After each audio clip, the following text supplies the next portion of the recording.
పరిశుద్ధుడవైన మా ప్రియ పరలోకపు తండ్రి, మీ శ్రేష్టమైన ఘనమైన నామానికి వందనాలు చెల్లిస్తూ ఉన్నాం.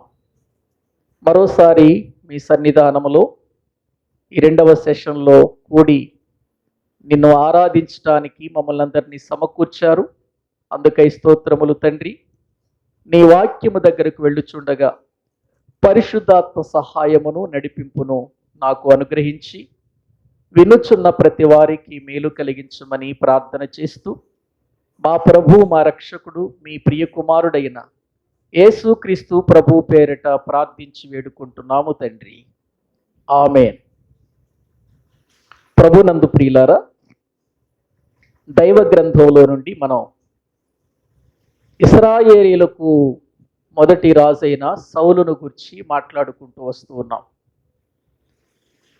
సౌలు జీవితంలో దేవుడు అతన్ని ఒక రాజుగా నియమించి ఒక అధికారము అతని చేతికిచ్చి ప్రజలను ఏలుటకు దేవుడు ఎంతగానో ఆయన సహాయమును అనుగ్రహించినట్లుగా వాక్యంలో మనం చూస్తున్నాం.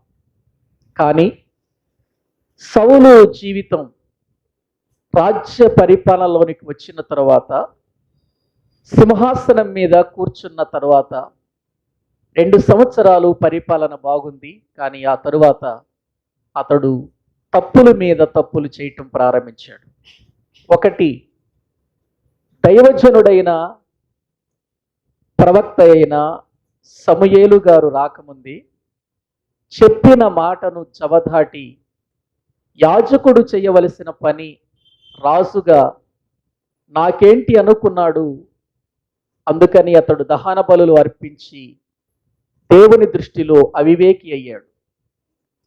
ఇక రెండవ తప్పు, ఇశ్రాయేలు జనాంగమును ఫిలిస్తీయుల మీద యుద్ధానికి పంపించిన సమయంలో తన కుమారుడైనటువంటి యోనాతాను ముందుగానే వెళ్ళి అతడు యుద్ధంలో విజయాన్ని సంపాదించినట్లుగా ఆ తర్వాత ప్రజలు చక్కగా దానిని కొనియాడినట్లుగా మనం చూస్తున్నాం. అటువంటి పరిస్థితులలో ప్రజలను బాధ పెట్టిన వాడిగా ఆహారం లేకుండా, తరువాత తన కుమారుడైన యోనాతాను చావాలని కోరుకొని ప్రియులారా ప్రజల చేత మరి యోనాతానును తప్పించి దేవుడు ఒక మంచి స్థితిలో ఉంచాడు. కాబట్టి ఈ విధంగా అతడు తప్పులు చేసుకుంటూ రావటం మనం చూస్తున్నాం. ఆ తరువాత దేవుడు అమాలేకీల మీదకు యుద్ధానికి పంపిస్తూ అమాలేకీలలో ఏది ఉంచకుండా సమస్తమును నిర్మూలం చెయ్యి అని దేవుడు సౌలుకు చెప్పినట్లుగా మనం చూస్తున్నాం. కానీ సౌలు ఏం చేశాడు అంటే, రాజైన అగగును సజీవంతోనే ఉంచి మంచి గొర్రెలను, ఎడ్లను, మంచి మంచి జంతువులను అతడు దాచుకొని నీచమైన వాటన్నిటినీ కూడా అతడు నాశనం చేశాడు. దేవుడేమో అన్నిటినీ హతము చేయమన్నాడు, నిర్మూలం చేయమన్నాడు. కానీ ప్రియులారా సౌలేమో కొన్నిటిని ఉంచి రాజైన అగగును కూడా ప్రాణంతోనే ఉంచినట్లుగా మనం చూస్తున్నాం. ఇందులో మనము అసలు దేవుడు అమాలేకీయులను ఎందుకు తుడిచిపెట్టమన్నాడు, ఎందుకు వారితో యుద్ధం చేయమన్నాడు, వారి బాలురనేమి, పసిపిల్లలనేమి, స్త్రీలనేమి, పురుషులనేమి, గొడ్లనేమి, ఎడ్లనేమి, ప్రియులార గొర్రెలనేమి, ఒంటెలనేమి అన్నిటినీ ఎందుకు నిర్మూలన చేయమన్నాడు, ఎందుకు చేయమన్నాడు దేవుడు? దీనికి మనం వాక్యములో నుండి చాలా సంగతులు తెలుసుకున్నాం పోయిన వారములో. ఇశ్రాయేలీయులను ఐగుప్తు దేశములో నుండి వస్తున్నప్పుడు వారు అలసిపోయినటువంటి మనసుతో ఉన్నప్పుడు మొట్టమొదటిగా అమాలేకీయులు ఇశ్రాయేలీయుల మీదకు యుద్ధానికి వెళ్ళి ఇశ్రాయేలీయులను తుడిచిపెట్టాలి అని అనుకున్నారు. కారణం లేకుండా వారు యుద్ధానికి వచ్చిన మొదటి శత్రువులు ఇశ్రాయేలీయులకు ఎవరంటే అమాలేకీయులు. ఆ అమాలేకీయులు ఎటువంటి వారో, వారి మనసు ఎటువంటిదో గత వారంలో మనం చెప్పుకున్నాం. ఒకవేళ అది ఎవరైనా వినని వారైతే తప్పనిసరిగా వినండి. అది వింటేనే ఇది అర్థమవుతుంది. మన యూట్యూబ్ ఛానల్లో ఉంటుంది కాబట్టి. ఇక అమాలేకీలను అతడు ప్రియులారా నేను జయించేశాను అని అనుకుంటున్నాడు. నాకు విజయం దొరికింది అని అనుకొని వెళ్ళిపోయి కర్మేలు దగ్గర ఒక జయసూచకమైనటువంటి శిలను కట్టాడు ప్రియులారా. కానీ దేవుడు సమూయేలు గారి దగ్గరకు వచ్చి, సమూయేలు, సౌలును నేను రాజుగా చేసినందుకు పశ్చాత్తాప పడుతున్నాను అని దేవుడు ఏడ్చాడు, పశ్చాత్తాప పడినట్లుగా మనం చూస్తూ ఉన్నాం. మరి దేవుణ్ణి ఏడ్పించి దేవుణ్ణి దుఃఖపెట్టి సౌలేమో జయసూచకమైనటువంటి శిలను నిలపటం న్యాయం అంటారా? ఒకసారి ఆలోచించండి ప్రియులారా. తాను చేసింది తప్పు, తాను చేసింది పొరపాటు, తాను చేసిన తప్పును తన లోపలే ఉంచుకొని బయటికి మాత్రం నేనే తప్పు చేయలేదు, అంతా మంచే చేశాను అని అనుకుంటూ ఒక ప్రక్క దేవుణ్ణి దుఃఖపెడుతూ మరొక ప్రక్క నాకు విజయం దొరికింది అని జయసూచకమైన శిలను నిలపటం ప్రియులారా ఎంతవరకు న్యాయం? ఒక్కసారి మీరు ఆలోచించండి. దేవుని మాట వినక, దేవుని మాటకు లోబడక, దేవుడు చెప్పినట్లు చేయకుండా అతడు ఉండి పైకి మాత్రం విజయం దొరికింది అని అనుకుంటున్నాడు. కానీ అసలు ఆ విజయాన్ని ఎవరిచ్చారు? ఆ జయాన్ని ఎవరిచ్చారు? దేవుడు కదా. అసలు దేవుణ్ణే ప్రక్కన పెట్టేసిన ఈ సౌలు నా విజయం అనుకుంటూ ఇతడు వెళ్ళిపోయి జయసూచకమైనటువంటి శిలను ప్రియులారా ఏర్పాటు చేసుకొని తిరిగి కర్మేలు నుండి గిబియాకు వెళ్ళిపోతాడు. సౌలు ఇంటికి వెళ్ళిపోతాడు. ఇంటికి వెళ్ళిపోయిన తర్వాత ఎప్పుడైతే సౌలు దేవుని దృష్టిలో తప్పు చేశాడు, దేవుని మాట వినలేదు, దేవుని యొక్క చిత్తానికి లోబడలేదు అని ప్రియులారా దేవుడు సమూయేలుకు చెప్పాడు. సమూయేలు ఆ రాత్రంతా కోపావేశుడై దేవుని సన్నిధిలో మొర్రపెట్టడం మనం చూస్తూ ఉంటున్నాం. ఇక ఆ తరువాత సమూయేలు గారు లేచి సౌలు దగ్గరకు వచ్చాడు. ఎందుకంటే ఆ రాత్రి దేవుడు సౌలు చేసిన పొరపాటులు సమూయేలుకు తెలియచేశాడు గనక ఆ తప్పును ఇదిగో తెలియచేయటానికి ప్రవక్త అయిన సమూయేలు సౌలు దగ్గరకు వచ్చినప్పుడు సౌలు ఏం మాట్లాడుతున్నాడో చూడండి ప్రియులారా. సమూయేలు మొదటి గ్రంథం 15వ అధ్యాయము, సమూయేలు మొదటి గ్రంథం 15వ అధ్యాయము వాక్యములో నుండి 13వ వచనాన్ని మనం చదువుకుందాం.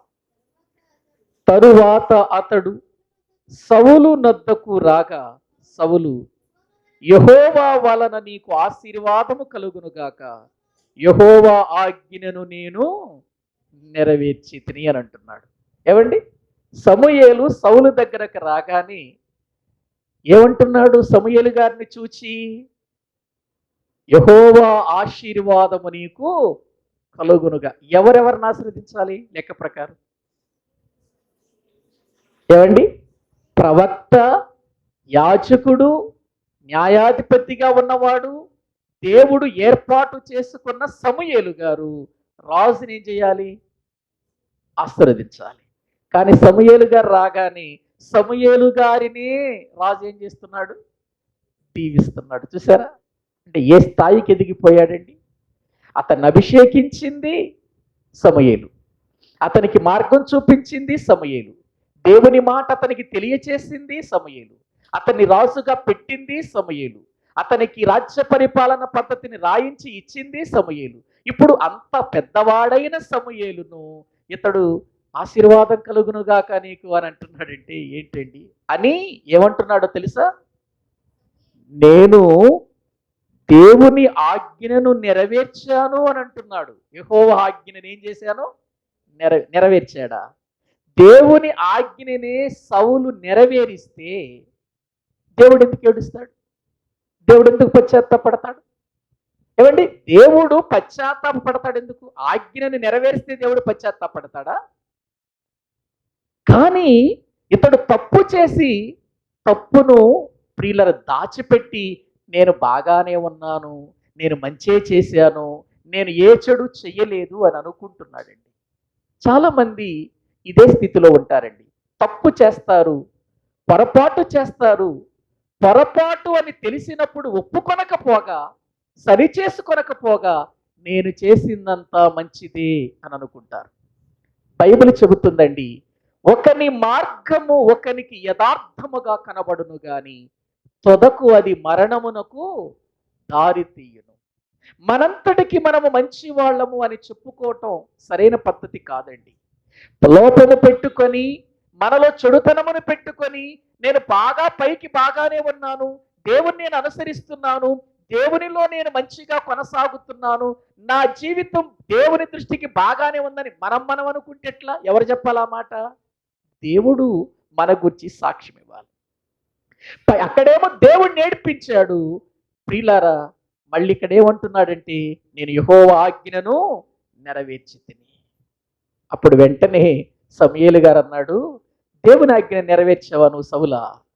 నువ్వు దేవుని ఆజ్ఞ నెరవేర్చావా? మరి ఆ గొర్రెల అరుపులేంటి, ఆ కేకలేంటయ్యా నాకు వినబడుతున్నాయి? అమాలేకీలందరినీ కూడా నేను ఏం చేయమన్నాను? నేను నిర్మూలన చేసేమన్నాను కదా. మరి గొర్రెలు ఎక్కడివి, ఆ అరుపులు ఎక్కడివి, ఆ కేకలు ఎక్కడివి అని అంటున్నాడు. చూడండి ఒక్కసారి దేవుని వాక్యంలో 14వ వచనం.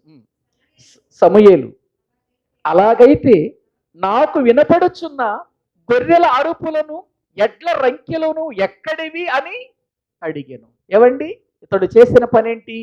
దేవుడు అమాలేకీలను ఏం చేసేమన్నాడు? వారి పశువులను. చదవండి ఒక్కసారి ఆ మాట మనం చదువుకుందాం. దేవుడు చెప్పింది ఏంటి, ఇతడు చేసింది ఏంటి? 15వ అధ్యాయం 2వ వచనం చదవండి. యెహోవా సెలవిచ్చినదేమనగా, అమాలేకీలు ఇశ్రాయేలీలకు చేసినది నాకు జ్ఞాపకమే.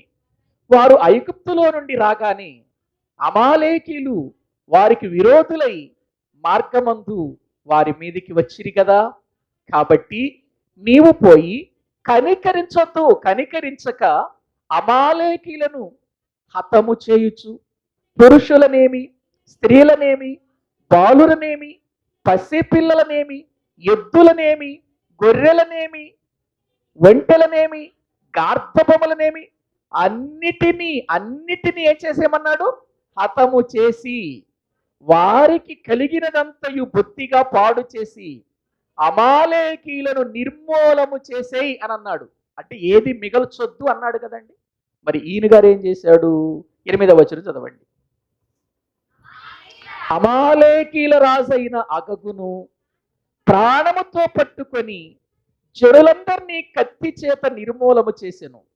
సౌలును జనులను కూడి అగగును, గొర్రెలలోను, ఎడ్లలోను, కొవ్విన గొర్రె పిల్లలు మొదలైన వాటిలోను మంచి వాటిని నిర్మూలము చేయక కడగా ఉంచి పనికిరాని నీచ పశువులన్నిటినీ నిర్మూలన. ఏమండి, దేవుడు ఏం చెప్పాడు? అమాలేకీలను గాని, అమాలేకీలకు కలిగిన వాటన్నిటినీ గాని ఒత్తిగా వాటిని నాశనం చేయి, అన్నిటినీ హతము చేసి నిర్మూలన చెయ్యి అని అన్నాడు. ఎందుకు నిర్మూలన చేయమన్నాడో, అమాలేకీలు ఎటువంటి వారో గత వారంలో మనం నేర్చుకున్నాం ప్రియులారా. దేవుడేమో అసలు ఏమి ఉంచొద్దు, నిర్మూలన చేసేయమంటే ఈయన ఏం చేశాడు? మంచి మంచి వాటిలో గొర్రెలను, ఎడ్లను, పశువులన్నిటినీ కూడా మంచి వాటిని ఏమో సపరేట్గా పెట్టేసి, అగగు రాజును కూడా, అంటే అమాలేకీల రాజు అయిన అగగును కూడా ప్రక్కన పెట్టేసి మిగిలిన వారందరినీ ఏం చేశాడు? చంపాడు. అన్నిటినీ నాశనం చేయమంటే కొన్నిటిని మిగిల్చుకున్నాడు. అందుచేత దేవుడు తన మాట నెరవేర్చనందుకు సౌలు మీద పశ్చాత్తాపపడ్డాడు, సౌలును చూచి బాధపడ్డాడు, రాజుగా చేసినందుకు ప్రియులారా. మరి ఇప్పుడు ఇంత పని చేసి దేవుడు చెప్పిన మాట నెరవేర్చకుండా దేవునికి పశ్చాత్తాపము కలిగించి పైకేమంటున్నాడు? నేను మంచే చేశాను, యెహోవా ఆజ్ఞను నేను నెరవేర్చాను అంటుంటే ఈలోపు అక్కడ అరుపులు వినబడుతున్నాయి.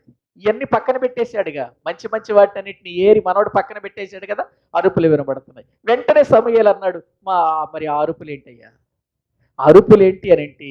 మళ్ళీ తప్పించుకోవటానికి ఇంకొక అబద్ధం చెబుతున్నాడు. చూడండి సౌలు. దేవుని వాక్యములో 15వ అధ్యాయము, దేవుని వాక్యములో 15వ వచనం. అందుకు సౌలు, అమాలేకీల యుద్ధ నుండి జనులు వీటిని తీసుకొని వచ్చిరి, నీ దేవుడైన యెహోవాకు బలులను అర్పించుటకు జనులు గొర్రెలలోను, ఎడ్లలోను, మంచి వాటిని ఉండనిచ్చిరి, మిగిలిన వాటన్నిటినీ మేము నిర్మూలము చేసి. ఏమంటున్నాడండి? అయ్యా, అటన్నిటిని ఎందుకు ఉంచామనుకుంటున్నావు? దేవునికి బలివ్వటానికి అయ్యా అని అంటున్నాడు. దేవుడు ఏం చేయమన్నాడు? చంపేసేయి, వద్దు, మనకు వద్దవి అని అన్నాడు. ఈయనేం చేశాడు? ఉంచి ఇప్పుడు అడుగుతుంటే ఏమంటున్నాడు? దేవుని పేద పెడుతున్నాడు. అవి దేవుడి కోసమేనయ్యా. ఎందుకు దొంగ ఈ దేవుడికి? పాపముతో ఉన్నవి దేవుడికి ఎందుకండి? స్టోర్పురం దొంగలంట బయటికి ప్రియుల దొంగతనానికి వెళ్ళేటప్పుడు ప్రార్థన చేసుకునేవాళ్ళట. ప్రభువా, దొంగతనానికి వెళుతున్నాము, మేము ఈరోజు ఎవరికి పట్టుబడకుండా ఉంటే వచ్చినటువంటి దాంట్లో దశంభాగం ఇస్తాం అనేవాళ్ళట. ఏమండి, అది కరెక్టేనంటారా? అది మంచిదేనంటారా? దేవుడేమో అసలు ఆ పాపపు సొమ్ము మనకు వద్దయ్యా, ఆ పాపముతో శాపముతో నిండిన సొమ్ము మనకొద్దు, వాటిని నాశనం చేయమంటే ఆ పాపముతో ఉన్నటువంటి వాటిని నాశనం చేయమని దేవుడు చెబితే వాటిని ఉంచుకొని ఏమంటున్నాడు? దేవుని కోసమే అని అంటున్నాడు. దేవునికి అవి అవసరమా? దేవుని కోసం అంటున్నాడు. కోపం వచ్చేసిందండి సమూయేలుకి. మాట్లాడొద్దని అన్నాడు అంతే. అసలు నువ్వు మాట్లాడటానికి వీలేదు. చూడండి, ఆ మాట అన్నాడు చూడండి అక్కడ. సమూయేలు, నీవు మాట్లాడ పని లేదు, నువ్వు ఆపేసేయిక. నీ పనికి మాలిన మాటలు, ఉపయోగము లేని మాటలు, దేవుణ్ణి దుఃఖపెట్టి పైకి మంచి వాళ్ళగా నటిస్తున్న నీ మాటలు ఆపేసేయి, వద్దు. ఏమనుకుంటున్నావయ్యా దేవుడంటే? దేవుడితో ఆటలాడతావా నువ్వు మాట్లాడ పని లేదు అని ఏమన్నాడు చూడండి. యెహోవా రాత్రి నాతో సెలవిచ్చిన మాట నీకు తెలియచేతును వినుమని సౌలుతో అనగా, సౌలు చెప్పుమనెను. అందుకు సమూయేలు, నీ దృష్టికి నీవు అల్పుడుగా ఉన్నప్పుడు ఇశ్రాయేలీయుల గోత్రములకు శిరస్సువైతివి. యెహోవా నిన్ను ఇశ్రాయేలీయుల మీద రాజుగా అభిషేకించెను. మరియు యెహోవా నిన్ను సాగనంపి నీవు పోయి పాపాత్ములైన అమాలేకీయుల నిర్మూలము చేయము, వారు లయమగు వరకు వారితో యుద్ధము చేయమని సెలవివ్వగా, నీవు ఎందుచేత యెహోవా మాట వినక దోపుడి మీద ఎగబడి ఆయన దృష్టికి కీడు చేసితివనెను. చూసారా, సమూయేలు మాట్లాడుతున్నాడు. ఆపయ్య, నువ్వు మాట్లాడటానికి వీల్లేదు. ఒక ప్రక్క దేవుడిని ఏడిపిస్తూ మరో ప్రక్క నేను దేవుని కోసమే ఇది చేశానంటున్నావా? అసలు నీ స్థితి నీకు అర్థమవుతుందా? నీవు ఎక్కడ నుండే దేవుడు ఎక్కడ తీసుకొచ్చాడు? ఆ రోజున నీ గోత్రము కానీ నువ్వు కానీ ఎటువంటి వాళ్ళు? ఎన్నిక లేని వాళ్ళు అని అన్నాడు చూడండి అక్కడ. మీరు నీవు దేవుడి దృష్టికి అల్పుడుగా ఉన్నప్పుడు దేవుడిని ఇశ్రాయేలీయుల మీద ఏం చేశాడు? రాజుగా. అసలు వాస్తవానికండి నిజంగా ఈ బెన్యామీనీయులు చేసినటువంటి తప్పుకు అసలు అతన్ని ఎవరు ప్రేమించరండి, వాళ్ళు ఎవరిని ప్రేమించరండి. వీళ్ళు చేసిన తప్పుకండి. అందుకే అల్పమైన గోత్రంగా మారిపోయిందండి. చాలా అల్పమైన గోత్రం ఇది. ఎందుకు అల్పమైన గోత్రంగా మారిపోయిందో నేను ఒక చరిత్ర చెబుతాను, వినండి చాలా జాగ్రత్తగా. జరిగిన విషయం న్యాయాధిపతుల గ్రంథంలో, న్యాయాధిపతులు ఏలినటువంటి దినాలలో ఒక లేవీయుడు ఒక అమ్మాయిని పెళ్లి చేసుకున్నాడు. ఒక స్త్రీని పెళ్లి చేసుకున్న తర్వాత ఆమె ఏం చేసిందంటే ఒకరితో వ్యభిచారం చేసి ప్రియులారా తన తండ్రి ఇంటికి వెళ్ళిపోయింది. చాలా దినాలు అక్కడ ఉండిపోయింది. ఆ తర్వాత ఈ లేవీయుడు ఏం చేశాడంటే, ఏదో తప్పు చేసిందిలే నా భార్య, పొరపాటు చేసింది, సరిదిద్దుకుంటుంది, ఆమె మంచిగా ఉంటుందిలే, భార్య ఇంతకాలం దూరంగా ఉండటం మంచిది కాదని క్షమించి ఆ భార్యను తెచ్చుకోవటానికి ఈ లేవీయుడు ప్రియులారా ఆ మామగారింటికి వెళ్ళిపోతాడు. వెళ్ళి ఆ భార్యతో చక్కగా మాట్లాడి ఆ మామ కూడా చాలా సంతోషిస్తాడు, అల్లుడి ఇంటికి వచ్చాడని. చాలా సంతోషంగా చాలా దినాలు అక్కడ ఉంటారు. కొన్ని దినాలు అక్కడ ఉన్న తర్వాత ఇక మామయ్య మేము వెళ్ళిపోతాం, నా భార్యను తీసుకుని వెళ్ళిపోతాను అని పనివాడిని తన భార్యను తీసుకొని ఒకరోజు బయలుదేరి వచ్చేస్తున్నాడు, తిరిగి ఇంటికి వచ్చేస్తున్నాడు భార్యను తీసుకొని. వచ్చేస్తూ ఎబ్బూసు అనే ప్రాంతానికి వచ్చేసరికి పనివాడు అన్నాడు, అయ్యా చీకటి పడిపోయింది, మనం ఈ రాత్రి ఇక్కడ వెళ్ళబుచ్చుదాము అని అంటే, వద్దొద్దు, ఇది సరైనటువంటి పద్ధతి కాదు, ఎందుకంటే అన్యుల మధ్యలో మనం ఎట్లా నివాసం చేస్తాం, కాబట్టి అన్యుల మధ్యలో కాదు, ఇంకొంచెం దూరం వెళితే గిబియా వస్తుంది, ఆ గిబియా ప్రాంతంలో బెన్యామీనీలు ఉంటారు, వాళ్ళ మధ్యలో మనము నివాసం చేయొచ్చు అని ప్రియులారా తన భార్యను వెంట పెట్టుకుని అక్కడికి వెళతాడు. అక్కడికి వెళ్ళిపోయేసరికి చీకటి పడిపోతుంది. ఎవరు కూడా ఈయన్ని పిలవరన్నమాట. ఈ లేవీయుడిని ఆహ్వానించరు. అయితే సాయంకాలం వేళ ఒక ముసలివాడు పొలానికి వెళ్ళి వస్తూ ఉండగా వీళ్ళ చూచి, బాబు ఎక్కడి నుంచి వస్తున్నారు, ఎక్కడికి వెళుతున్నారు ఏంటంటే, అయ్యా ఇదిగో మేము ఇలా జరిగినటువంటి విషయం ఇది, నా భార్యను తీసుకొని నేను తిరిగి నా ప్రాంతానికి వెళ్ళిపోతున్నాను, అయితే చీకటి పడిపోయింది, ఎవరు కూడా మమ్మల్ని పిలవలేదు అని అంటే, అప్పుడు ఆయన అన్నాడు, ఆ ముసలాయన, మా ఇంటికి వచ్చేయండి అయ్యా అని అన్నాడు.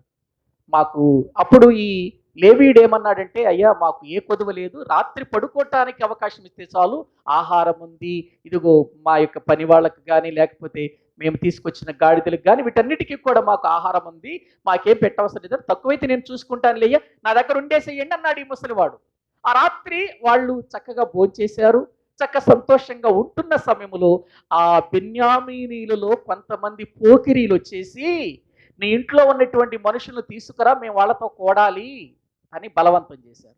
అప్పుడు ఆ ముసలివాడు అన్నాడు, అయ్యా తప్పు, ఆయన నా ఇంటికి ఈ రాత్రి బస చేయటానికి వచ్చాడు, అటువంటి వాడిని మీరు పాడు చేయటం మంచిది కాదు, కాబట్టి మీరు ఆ పని చెయ్యొద్దు, కావాలంటే ఇదిగో పెళ్లి కాని నా కుమార్తె ఉంది, అతని భార్య ఉంది అని చెబుతాడు. ప్రియులారా, కాదు కాదు అని వీళ్ళు ప్రియులారా ఆ మాటకు వ్యతిరేకంగా మాట్లాడి అతని మాటలను లెక్క చేయకుండా ఏం చేస్తారంటే, అతడు లోపల ఉండగానే తన భార్యను ప్రియులారా రాత్రంతా చెరిపి చంపేసి వెళ్ళిపోతారండి. ఎవరు? బెన్యామీనీలు. చూడండి ఒక్కసారి ఆ మాటలు చదివిస్తాను మీకు. న్యాయాధిపతుల గ్రంథం, ఎందుకంటే చదివించటానికి టైం లేదు కనుక నేను ఆ చరిత్ర చెబుతూ వచ్చాను, మీరు ఇంటికి వెళ్ళిన తర్వాత చదువుకోండి. న్యాయాధిపతుల గ్రంథం 19వ అధ్యాయము నుండి 21వ అధ్యాయం వరకు వాళ్ళ చరిత్రే ఉంటుంది. ప్రియులారా నేను చెప్పిన విషయమే ఉంటుందన్నమాట. ఆ సమయంలో వాళ్ళు సంతోషిస్తూ ఉన్నప్పుడు ఏం జరిగిందంటే 19వ అధ్యాయము 22వ వచనం నుండి చదువుకుందాం. వారు సంతోషించుచుండగా ఆ ఊరి వారిలో కొందరు పోకిరీలు ఆ ఇల్లు చుట్టుకొని తలుపు తట్టి, నీ ఇంటికి వచ్చిన మనిషిని మేము ఎరుగునట్లు అతని బయటికి తెమ్మని ఇంటి యజమానుడైన ఆ ముసలివానితో మాట్లాడతాడు. అప్పుడు ఆ ముసలివాడు ఒప్పుకోడు. వీళ్ళు ఏం చేస్తారంటే ఆ తెల్లవార్లు కూడా ఆమెను చాలా బలవంతం చేసి చిరిపేసి వెళ్ళిపోతారండి. ఒకసారి 25వ వచనం చదువుకుందాం. అతని మాట వినుటకు వారికి మనసు లేకపోయిన గనుక ఆ మనుషుడు బయటనున్న వారి యొద్దకు తన ఉపపత్తిని తీసుకొని రాగా, వారు ఆమెను కూడి ఉదయము వరకు ఆ రాత్రి అంతయు ఆమెను చెరుపుచుండిరి. తెల్లవారగా వారు ఆమెను విడిచి వెళ్ళిరి. ప్రాతకాలమున ఆ స్త్రీ వచ్చి వెలుగు వచ్చు వరకు ద్వారమున పడియుండెను. చాలండి, నేను చెబుతాను వినండి. ఇక్కడ జరిగిన విషయం అంతా చెబుతాను. మీరు ఇంటికి వెళ్ళిన తర్వాత 19, 20, 21 వచనాలు అధ్యాయాలు చదువుకోండి న్యాయాధిపతుల గ్రంథం. ఇందులో జరిగిన విషయం చెబుతాను. ఇప్పుడు తెల్లవారులు కూడా అసలే అతడు భార్య వెళ్ళిపోయింది, ఎలాగైనా క్షమించి తెచ్చుకుందామని తెచ్చుకుంటున్నాడు ఆ భార్యని. ఏదో చక్కగా ఆమెను ప్రేమించి క్షమించి తెచ్చుకుంటున్నాడు. తెచ్చుకుంటున్న భార్యను నిజంగా యెబూసు ప్రాంతంలో ఉంటామంటే అక్కడ అన్యులు వద్దన్నాడు. దేవుని పిల్లలైతే ఏ తప్పు జరగదనుకుని వారి మధ్యలోకి వచ్చాడు. వాస్తవానికి అతడు లేవీయుడు, వీళ్ళు బెన్యామీనీలు. వీళ్ళిద్దరు ఏమవుతారండి? అన్నదమ్ములే కదండి, యాకోబు కుమారులే కదా. లేవి యాకోబు కుమారుడే, బెన్యామీను కూడా యాకోబు కుమారుడే, వాళ్ళ అన్నదమ్ములు కదా. గ్రహించండి. కాబట్టి నా అన్నదమ్ముల మధ్యలో ఉంటే బాగుంటది అనుకుని ఇతడు వచ్చేసాడు. ప్రియులారు ఇక్కడికి వచ్చి అక్కడ ఉన్నాడు. కానీ ఆ ప్రాంతంలో గిబియోలో ఉన్నటువంటి ఆ ప్రాంతంలో, ఈ గిబియా ప్రాంతమే కదా ఎవరిది? సౌలుది. బాగా గమనించండి, అక్కడే కదా నివాసం చేస్తుంది మన సౌలు గారు. కాబట్టి అక్కడ, ఎందుకంటే ఇతడు బెన్యామీను గోత్రికుడే కాబట్టి బెన్యామీనీయుడు అతడు. కాబట్టి అక్కడికి వచ్చేసరికి ఆమెను రాత్రంతా పాడు చేసి చెరిపేసి వెళ్ళిపోయారు. తెల్లవారి తన భర్త వెంటనే లేచి నా భార్యను తీసుకుని తొందరగా వెళ్ళిపోవాలనుకుని వెళ్ళి లేపాలి అని అనుకుని ఆమెను లేపుతుంటే ఆ గవిని దగ్గర 2 చేతులు కింద పడిపోయి ఆ చాపబడి చనిపోయి ఉంది. వెంటనే ఇదేంట్రా బాబు, ఇక్కడేంటి ఇటువంటిది జరిగింది అనుకొని వెంటనే ప్రియులారా ఆ భార్యను గాడిద మీద ఎక్కించుకొని ఇంటికి వెళ్ళిపోయి భార్యను 12 ముక్కలుగా నరికేస్తాడండి, చనిపోయిన శవాన్ని. 12 ముక్కలుగా నరికేసి ఇశ్రాయేలు గోత్రాలు ఎన్ని? 12 గోత్రాలు కదా. ఒక్కొక్క గోత్రానికి ఒక్కొక్క ముక్కను పంపించేస్తాడు.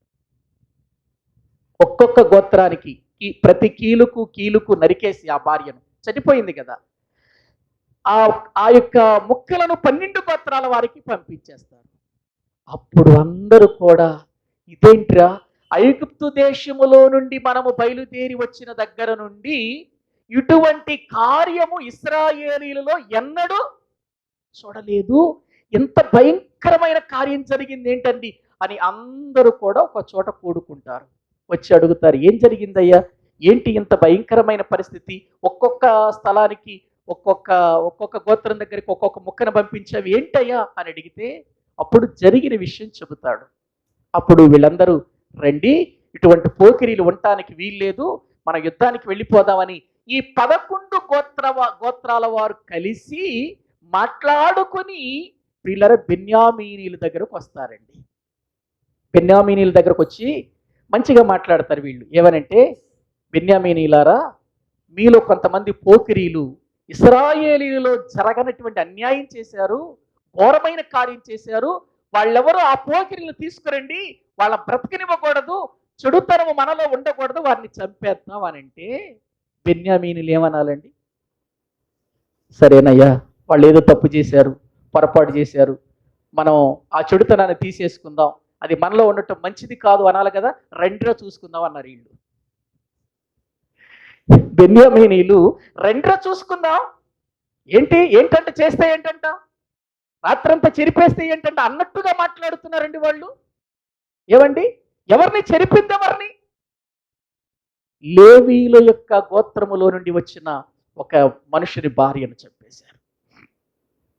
ఎంత ఘోరమైన కార్యం జరిగింది, మాట్లాడుకుందాం రండి అంటే, రండి యుద్ధానికి రండి, చూసుకుందాం, మీరు గెలుస్తారు మేము గెలుస్తాము అని అంటున్నారు. చూడండి అక్కడ, నేను అంటున్నా 20వ అధ్యాయము దేవుని వాక్యములో 20వ అధ్యాయము 12వ వచనం చదవండి. ఇశ్రాయేలీలు బెన్యామీనీలందరి యొద్దకు మనుషులను పంపి, మీలో జరిగిన ఈ చెడుతనం ఏమిటి, గిబియాలోనున్న ఆ దుష్టులను అప్పగించండి, వారిని చంపి ఇశ్రాయేలీలలో నుండి దోషమును పరిహరింపచేయుదమని పలికింపగా, బెన్యామీనీలు తమ సహోదరులకు ఇశ్రాయేలీల మాట విననొల్లక యుద్ధమునకు బయలుదేరాలంటున్నారు. ఏమండి, ఒక్కసారి మీరు ఆలోచించండి ప్రియులరా, వీళ్ళకున్న ఆ మనసు చూడండి, ఆ భయంకరమైన ఆలోచన చూడండి. 11 గోత్రాల వారు వచ్చి, అయ్యా ఇది మంచిది కాదు, ఇది చెడు కార్యం, కాబట్టి మనం సరి చేసుకుందాం, మనలో ఆ తప్పు జరగకూడదు, ఆ తప్పు ఎవరి వలన జరిగిందో వారిని మనం ఉంచకూడదు, ధర్మశాస్త్ర ప్రకారం తప్పు చేస్తే రాళ్ళు పెట్టి కొట్టి ఏం చేయాలి, వాళ్ళని చంపేయాలి, కాబట్టి అసలు ఈ చెడుతనం ఉండకూడదు, మనకు మంచిది కాదు అని చెబితే వాళ్ళు అంటున్నారు, వాళ్ళ మాట వినకుండా ఏంటంట చేస్తే, చెరిపేస్తే ఏంటంట అన్నట్లుగా, సరే రండి యుద్ధానికి రండి అని యుద్ధానికి బయలుదేరారండి వాళ్ళు బెన్యామీనీలు. అప్పుడు ప్రియులారా, ఇశ్రాయేలీలకు బెన్యామీనీలకు యుద్ధం జరుగుతుందండి. అక్కడ 3 సార్లు ఇక్కడ ఇశ్రాయేలీలు ఓడిపోతారు, చంపేస్తారు. బెన్యామీనీలే కోపంతో ఉన్నారు, రోషంతో ఉన్నారు, రండి చూసుకుందామని. తప్పు చేసి కూడా, పొరపాటు చేసి కూడా ప్రియులారా యుద్ధానికి వీళ్ళు బయలుదేరారంటే ఇటువంటి వాళ్ళు ఉండరా? మనలో ఉంటారు. తప్పు చేస్తారు, మళ్ళీ గొడవలకు కూడా ముందుంటారు. రండి చూసుకుందాం ఏమవుతుంది, చేశాడంట ఏంటంట, అన్నాడంట ఏంటంట అనేవాళ్ళు లేరు. అమ్మా ఇదిగో ఇట్లా అన్నాడంట మీ అమ్మాయి ఇట్లా అందట, అది మంచిది కాదు అని ఒకవేళ చెబుతున్నారు. అంటే ఏంటంట, తిడితే ఏంటంట, వస్తారా, కేసు పెట్టుకుంటారా, పెట్టుకోండి, ఎవరైనా తీసుకొస్తారా, తీసుకురండి. ఇటువంటి డొంక తిరుగులు మాటలు మాట్లాడేవాళ్ళు లేరా మనలో? చాలామంది ఉంటారండి. బెన్యామీనీలు కూడా అటువంటి వాళ్ళే. బెన్యామీనీలు కూడా, ఎందుకు నేను ఈ విషయాన్ని చెబుతున్నానంటే, సౌలు ఏ గోత్రపు వాడు? ఈ బెన్యామీను గోత్రానికి చెందిన వాడే కదా. ఇప్పుడు ఏం జరిగిందంటే, యుద్ధం చేస్తారు, తర్వాత వీళ్ళు యుద్ధంలో ఓడిపోతుంటే ఇశ్రాయేలీలు దేవుని దగ్గరికి వెళ్ళటం, అక్కడ విచారణ చేయటం, దేవుడు వెళ్ళండి నేను మీకు తోడుగా ఉంటానని చెబితే ఇప్పుడు వీరు వెళ్ళిపోయి బెన్యామీనీలను ప్రియులారా హతము చేస్తారు. ఈ 11 గోత్రాల ఇశ్రాయేలీలందరూ వెళ్ళిపోయి వారిని హతము చేస్తారు. హతము చేసిన తర్వాత వారు ప్రియులారా ఇదిగో చాలా మంది పారిపోయి వాళ్ళు పారిపోగా, హతమైపోయిన వాళ్ళు హతమైపోగా, భార్యలు లేని వాళ్ళు భార్యలు లేకపోగా, రకరకాలైనటువంటి విధానాలలో చెదిరిపోయారు ఉన్నటువంటి కొద్ది మంది బెన్యామీనీలు. అప్పుడు వీళ్ళకి బాధేసింది 11 గోత్రాల వారికి. అరేరే 12 గోత్రాలలో ఒక గోత్రం లేకుండా పోయింది అని తర్వాత ఏడుస్తారులేండి, తర్వాత బాధపడతారు అని వీళ్ళు ఏం చేసుకుంటారంటే మన పిల్లలలో ఎవరిని కూడా బెన్యామీనీలకు ఇవ్వద్దు, అన్నదమ్ముల పిల్లలే వీళ్ళు, మనము ఇవ్వద్దు వాళ్ళకని ఒక ప్రమాణం చేసుకుంటారు. చూడండి వాళ్ళు 21వ అధ్యాయం 1వ వచనంలో, ఇశ్రాయేలీలు తమలో ఎవడును తన కుమార్తెను బెన్యామీనికి ఇయ్యకూడదని మిస్పాలో ప్రమాణము చేసుకొని ఉండిరి. చదవండి. ప్రజలు బేతేలుకు వచ్చి దేవుని సన్నిధిని సాయంకాలం వరకు కూర్చుండి, యెహోవా ఇశ్రాయేలీల దేవా, నేడు ఇశ్రాయేలీలలో ఒక గోత్రము లేకపోయెను, ఇది ఇశ్రాయేలీలకు సంభవింపనేలా అని బహుగా ఏడ్చింది. వాళ్ళు ఏడ్చారు కానీ అసలు వాళ్ళు ఏడ్చారా? అరే అనవసరంగా మనం తొందరపడి బెన్యామీనీలు తొందరపడి మన మీదకి వచ్చారు. ఈరోజు మన 12 గోత్రాల్లో ఒక గోత్రం లేదంటేనే మనకు చాలా అది అవమానకరంగా ఉంది. ఒక గోత్రం లేక ఉండకపోవటం మరి చాలా బాధాకరంగా ఉందని అందరూ ఏడుస్తుంటే వీళ్ళు బెన్యామీనీలు ఏడ్చారండి. అరే మనం అన్నలతో అనవసరంగా యుద్ధం చేసి ఇంత భయంకరమైన పరిస్థితి తెచ్చుకున్నామని వాళ్ళు ఏడ్చారా? వాళ్ళు ఏడవట్లా, వీళ్ళు ఏడుస్తున్నారు.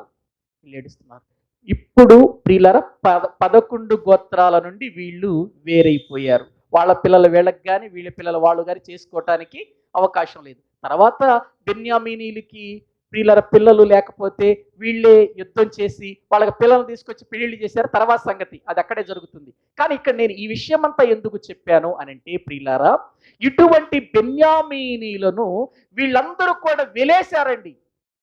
ఒక మాటలో చెప్పాలంటే వెలేశారు. ఇక వాళ్ళతో మనకు వీయమొద్దు అని అనుకుని వారిని వెలేశారు.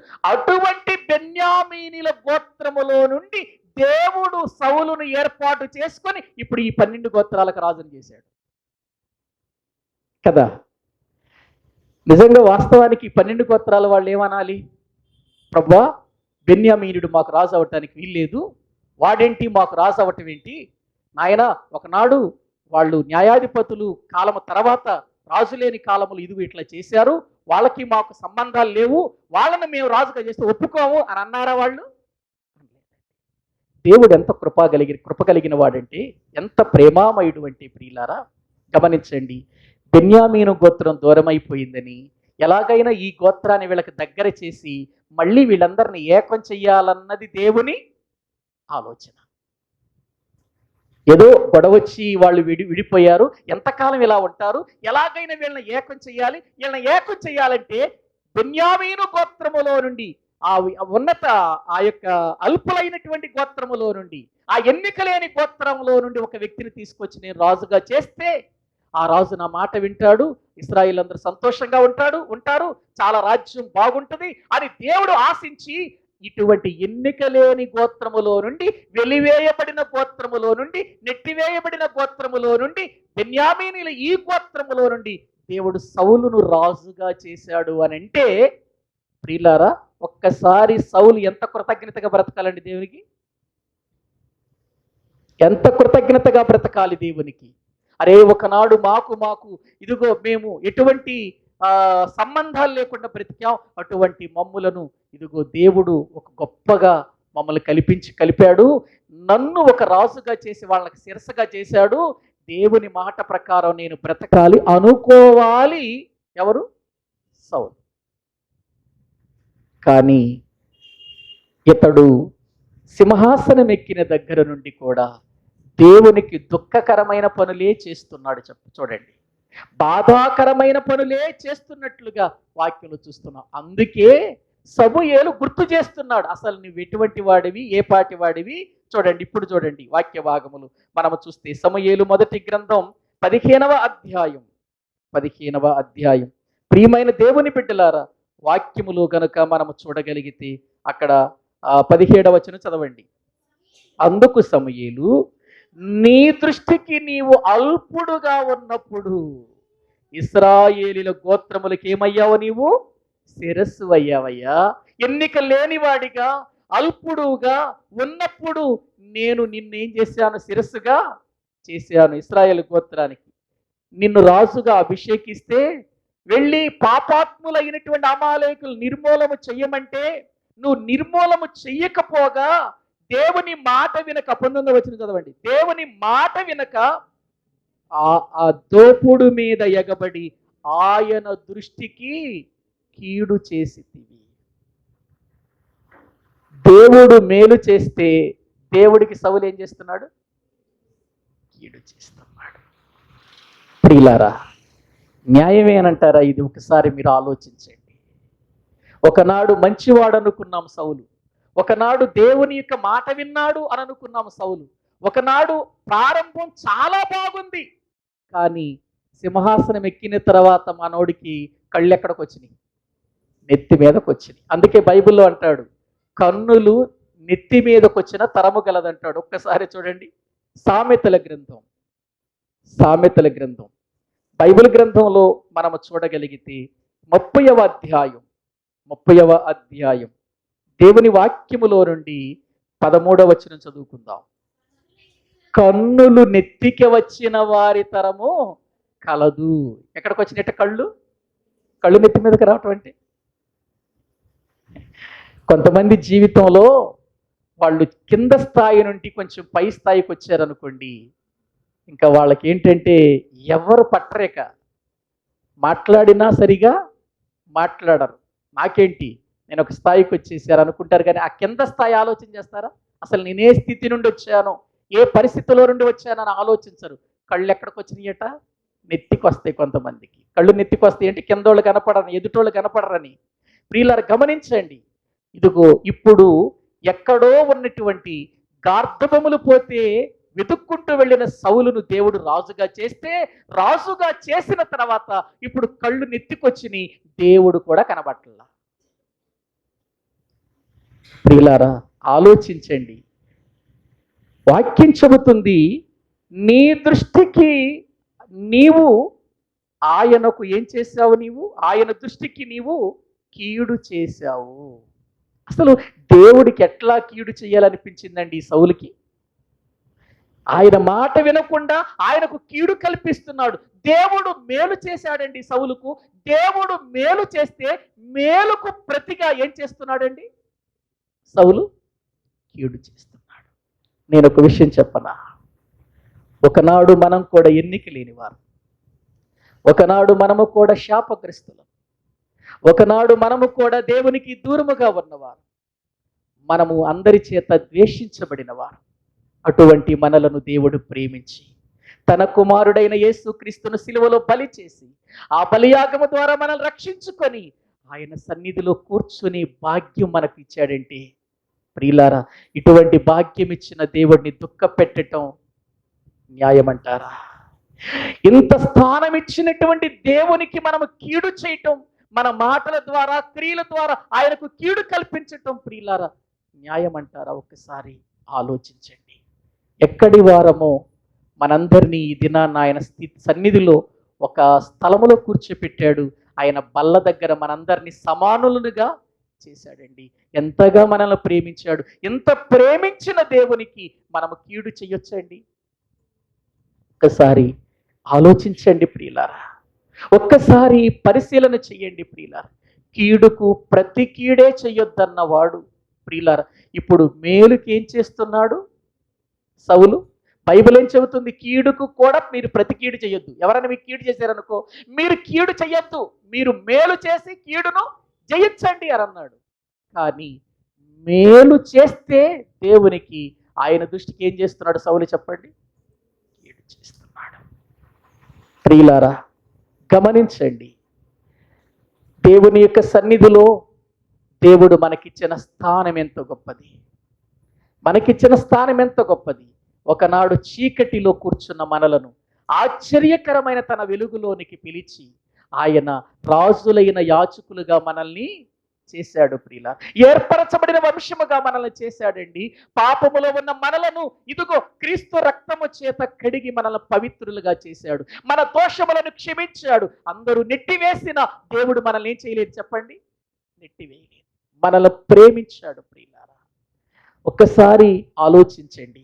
మనము లోకములో ఉన్నప్పుడు, మనం పాపములో ఉన్నప్పుడు మనల్ని ఎవరైనా గౌరవించారండి? ఎవరైనా గౌరవించారా మనల్ని? కానీ క్రీస్తు రక్తములో కడగబడి దేవుని పిల్లలుగా దేవుని సన్నిధిలో మనము జీవిస్తున్నప్పుడు అందరూ చేతులెత్తి నీకు వందనాలు ఎందుకు చెబుతున్నారు? ఆ ధన్యత ఎవరిచ్చారు మనకి? ఇంటికి వెళ్ళగానే వందనాలు చెప్పి మనకు కుర్చీ వేస్తున్నారు కూర్చోమని. ఎక్కడ దొరికిందండి ఆ ధన్యత మనకి? ప్రియులారా, మనకి గౌరవం అనేటువంటిది ఇచ్చాడు దేవుడు. ఒకనాడు గౌరవం లేని మనకు, ప్రియులారా, దిక్కుమాలిన మనకు, పనికి మాలినటువంటి మనకు, ఉపయోగము లేని మనకు ఈ రోజున ప్రియులారా ఒక గొప్ప స్థానం ఇచ్చాడు. క్రీస్తు యొక్క సన్నిధిలో ఆయన మన ప్రియులారా ప్రభు అని చెప్పుకోవటానికి, పరలోకమందున్న తండ్రి మనకు తండ్రి అని పిలవటానికి యోగ్యతనిచ్చాడు అనంటే మనం ఎంత ధన్యులం, ఎంత ధన్యులుగా ఆయన వాక్యం విని ఆయన వాక్యానుసారంగా నడుచుకొని ఆయన వాక్య పద్ధతిలో నడిచి ఆయనకి సంతోషాన్ని కలిగించవలసిన మనం కీడు కలిగించి దేవునికి దుఃఖాన్ని కలిగిస్తున్నామా? మనం ఒక్కసారి ఆలోచించండి.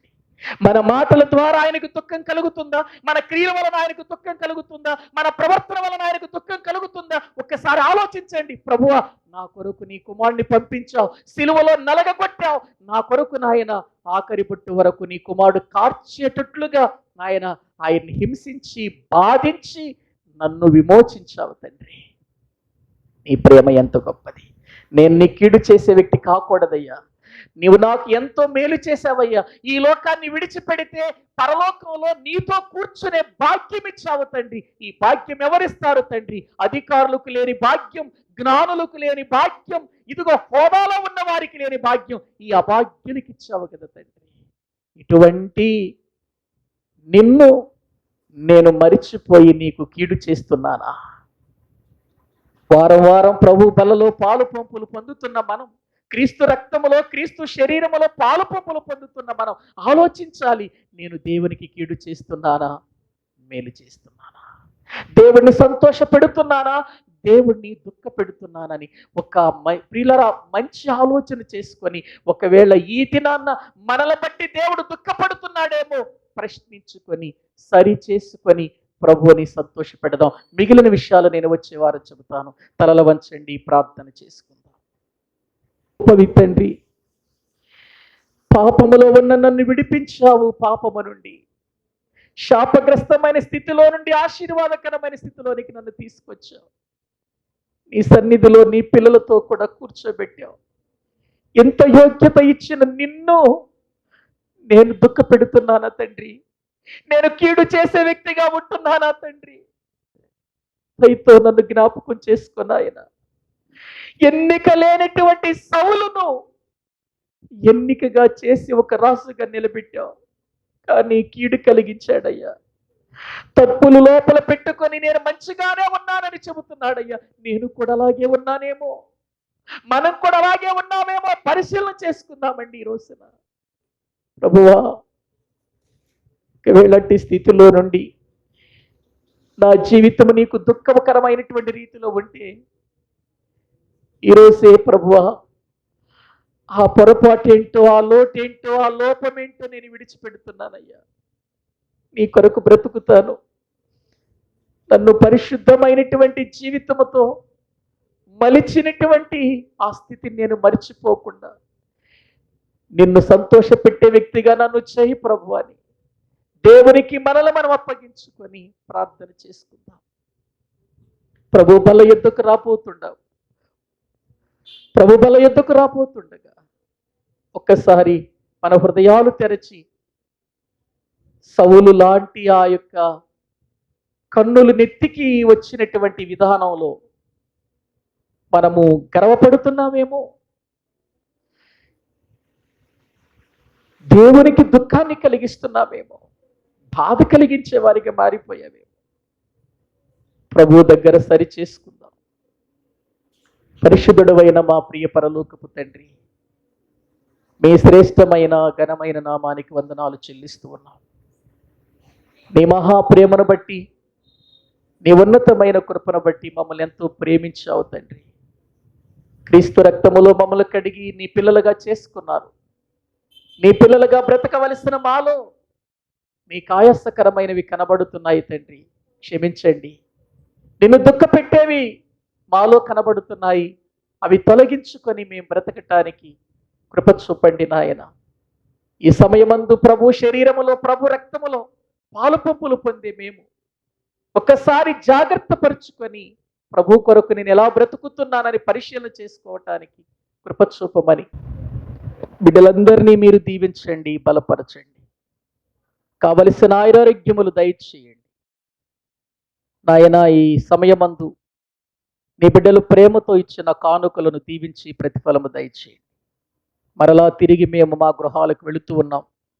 ప్రార్థనతోనూ ఆత్మ సంబంధమైన వాక్యముతోనూ మా జీవితాలు ఎల్లప్పుడూ కూడా నీ కొరకు బ్రతుకుతూ నిన్ను ఘనపరిచేవిగా ఉండటానికి సహాయం చేయమని మీరు మాకిచ్చిన ఈ గొప్ప ధన్యతను బట్టి మీకు స్తుతులు చెల్లిస్తూ మా ప్రభు, మా రక్షకుడు, మీ ప్రియ కుమారుడైన యేసుక్రీస్తు ప్రభు పేరిట ప్రార్థించి వేడుకుంటున్నాము తండ్రి, ఆమేన్. మన తండ్రి అయిన దేవుని ప్రేమ, ఆయన కుమారుడైన యేసుక్రీస్తు వారి యొక్క కృప, పరిశుద్ధాత్మ నిత్య సహాయము సన్నిధి ఎక్కడ కూడిన మనకును సకల పరిశుద్ధులకును సదాకాలము తోడయుండి నడిపించునుగాక. ఆమేన్. అందరికీ వందనాలండి.